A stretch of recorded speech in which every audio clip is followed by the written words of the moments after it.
Good morning everyone.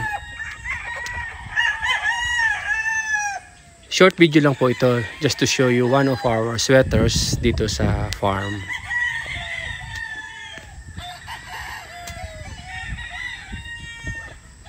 This is a F1 Larry Romero Raptor sweater. We got this from Larry Romero himself. He's marked double nose, right in left out. National banded po ito.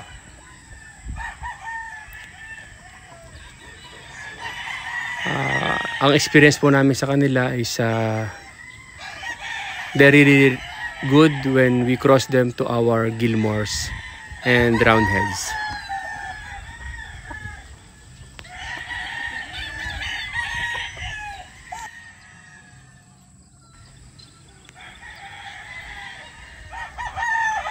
They are good-mannered, hindi po sila man-fighter at pagdating po sa kanilang sukat, not small, not big, sakto lang po para sa istagan. They usually come mid sa gitna po ng dark and light colored na sweaters. Some really come out light but mostly ganitong kulay lang po yung napapalabas namin sa mga Raptor sweaters namin.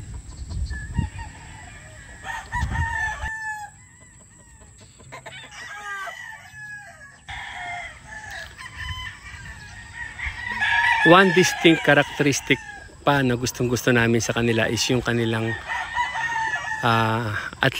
athleticism, kumbaga. They're really athletic birds, mabilis at malalakas po silang klase ng mga manok. Once raised healthy, I think magugustuhan nyo po sila. So muli po, magandang araw po sa inyo lahat. Thank you for watching at muli po, ito po yung aming Raptor sweater dito sa aming farm which we have acquired from Larry Romero. Have a nice day everyone at thank you for watching. In the coming days po, we will continue to upload some more videos of our bloodlines dito po sa farm. Maraming pong salamat.